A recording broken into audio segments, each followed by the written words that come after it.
คลิปนี้คือคลิปอะไรครับคือเมาส์ทั้งหมดของ ATK ที่ผมมีในบ้านตอนนี้ครับคือ Gen Y อย่างผมครับก็ไม่ได้ไปเล่นสงกรานต์นะครับก็เลยจัดห้องนะครับเพราะว่าของตอนนี้ของผมมันเยอะแบบ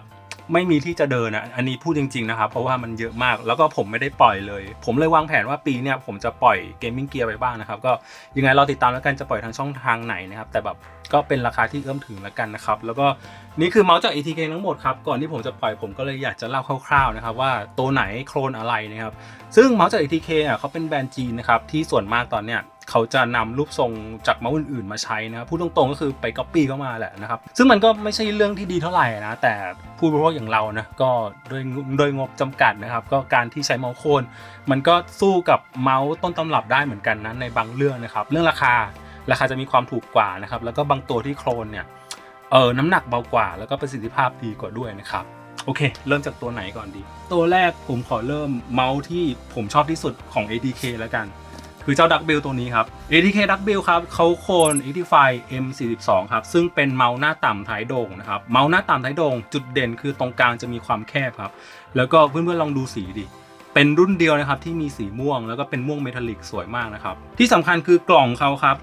โคตรสวยอันนี้ครับคือกล่องเขาแล้วก็ข้างในเป็นพวกที่ใส่เมาส์นะครับที่เก็บอุปกรณ์ต่างๆเป็นรุ่นเดียวของ ATK นะครับที่มีงานอาร์ตสวยๆแบบนี้นะครับก็ตอนนี้ยังสามารถตามหามือหนึ่งได้อยู่นะครับตัวนี้ไม่ผิดหวังครับน้ำหนักโคตรเบาเลยแล้วก็เบากว่าตัวที่เขาโคลนมานะครับคือ Actify M2 พอสมควรนะครับจุดเด่นหน้าต่ำท้ายโด่งนะครับน้ำหนักเบาตรงกลางแคบคีบเมาส์ได้ดีครับแล้วก็สวยมากตัวที่2คือตัวนี้ครับ ATK U2 ครับซึ่งโคลน Zowie U2 ครับชื่อเหมือนกันเลยนะครับซึ่งจุดเด่นเลยคือเป็นเมาส์ที่หน้าต่ำท้ายโด่งไหมก็หน้าต่ำท้ายโด่งนะแต่จุดเด่นคือตรงกลางจะแคบครับให้เราจิกเมาส์ได้ดีนะครับซึ่งถ้าเกิดเปรียบเทียบกับ Zowie U2 เนี่ยคนละเรื่องเลยนะครับเพราะว่าเจ้า U2 Ultra เวอร์ชันตัวนี้เบากว่า Zowie U2 ประมาณเกือบ20 กรัมเลยถือว่าแตกต่างแบบเห็นได้ชัดนะครับจุดเด่นของเมาส์ตัวนี้เลยคือผมรู้สึกว่าเป็นเมาส์ที่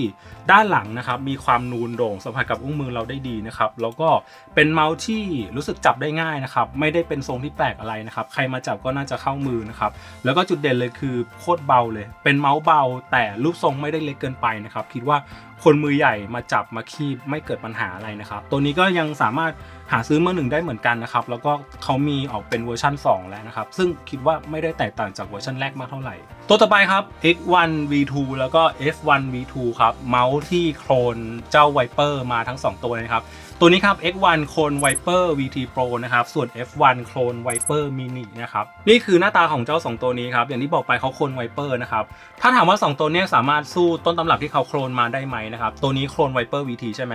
สู้ได้ในเรื่องของราคาครับตัวเนี้ยน้ำหนักเท่า Viper VT นะแล้วก็ประสิทธิภาพต่างๆผมคิดว่าไม่ได้ต่างกันมากแต่ราคาถูกกว่าพอสมควรเลยส่วนตัวนี้ครับโคลน Viper Mini นะครับถามว่าสู้ได้ไหมผมบอกเลยว่าสู้ได้ 100% นะครับเพราะว่าสเปคโหดกว่านะครับแล้วก็น้ำหนักมีความเบากว่าอันนี้คือถ้าเกิดเปรียบเทียบกับ Viper Mini นะครับซึ่งผมขอสรุปอย่างนี้ดีกว่าเจ้า X1 V2 ตัวนี้นะครับเป็นเมาส์โคลน Razer Viper ที่ดีที่สุดในปัจจุบันนะครับซึ่งตอนเนี้ยเมาส์โคลน Viper มีหลายตัวมากๆนะครับจากของ Kaizona ของ M-Shot ของ Evidon หลายๆแบรนด์นะครับผมกล้าพูดได้ว่า ATK X1 V2 เป็นเมาส์ที่โคลน Viper ที่ดีที่สุดนะครับแต่ถ้าเกิดไปเปรียบเทียบกับต้นฉบับผมก็ต้องบอกตามตรงว่าของ Razer มันดูดีกว่าในเรื่องของคุณภาพอะไรต่างๆนะส่วนตัวนี้ครับ F1 V2 ครับผมขอสรุปว่ามันเป็นเมาส์โคลน Viper Mini ที่ดีที่สุดในปัจจุบันนะครับตัวนี้ครับ ATK Z1 นะครับเป็นเมาส์ที่โคลนแรมซูทอนนะครับสีก็ยังเหมือนนะครับซึ่งจุดเด่นเลยครับเป็นเมาส์ทรงมือขวานะครับแต่จะมีความแตกต่างกับเมาส์ทรงมือขวาทั่วไปนะครับเพราะว่าเขาจะเป็นมือขวาที่มีความอ้วนมีความบวมๆหน่อยนะครับซึ่งเป็นจุดเด่นของแรมซูทอนนะครับจะแตกต่างกับพวกเดดแอดเดอร์นะแต่โดยรวมแล้วเป็นทรงมือขวาที่ค่อนข้างอ้วนเต็มอุ้งมือมากๆนะครับใครที่จับแบบปาล์มกริปแล้วชอบทรงมือขวาเอียงๆแบบจับแล้วก็ชับไม่ต้องปรับตัวอะไรมากคิดว่าเจ้า Z1 คือคำตอบนะครับแล้วก็ถ้าเกิดเปรียบเทียบกับแรมซูทอนผมรู้สึกว่าไม่ได้แตกต่างกันเท่าไหร่ในเรื่องของสเปคนะครับน้ำหนักก็ใกล้เคียงกันแต่อาจจะแตกต่างเรื่องของราคาครับที่อย่างว่าแหละ ATK เขาเป็นเมาส์โคลนนะก็จะมีความถูกกว่าแรมซูทอนพอสมควรนะครับตัวต่อไปครับ ATK Y9 ครับเป็นเมาส์ดีที่คนมองข้ามนะครับเพราะว่าเขาโคลนทรงซูเปอร์ไลท์เด็กนะครับซูเปอร์ไลท์เด็กคืออะไรมันคือ G Pro ทรงมือขวาแหละนะครับด้านล่างจะเห็นเลยว่ามันจะมีความเว้ามีความโค้งนิดนึงนะครับถ้าคนเคยจับซูเปอร์ไลท์มาก่อนแล้วอยากจะได้ความเข้ามือความกระชับมากกว่าซูเปอร์ไลท์ทรงสมมาตรผมคิดว่า ไอ้ทรงเด็กหรือทรง Y9 เนี่ยคือคำตอบนะครับมันจะเป็นเมาส์ใหญ่ๆอ้วนๆเลยนะครับแล้วก็เหมาะกับการจับแบบปาล์มกริปมากๆนะครับมันจะมีส่วนผสมระหว่างทรงสมมาตรกับทรงมือขวาค่อนข้างแปลกเหมือนกันแล้วก็หลายๆคนอาจจะไม่ได้รู้จักอาจจะไม่ได้สนใจนะครับแต่ผมบอกเลยว่าเป็นหนึ่งตัวที่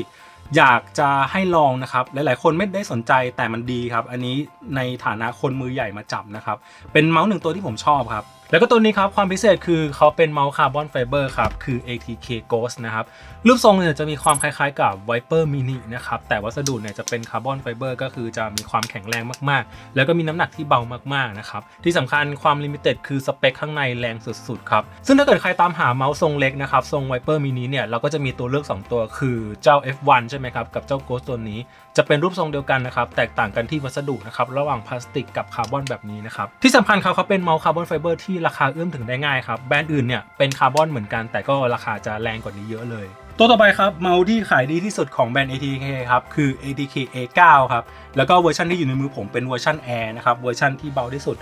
อย่างที่บอกกัน ATK A9 มันก็คือทรง Logitech อะไรครับแล้วก็เวอร์ชัน Air เนี่ยมีการปรับปรุงที่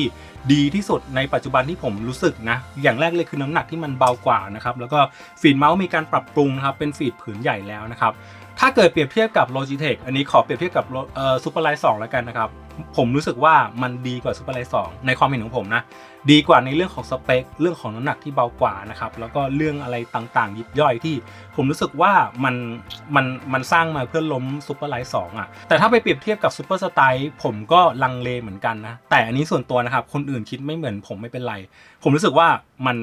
น่าใช้กว่า Super Style อีกในเรื่องของน้ำหนักเรื่องของ feeling การคลิกนะครับ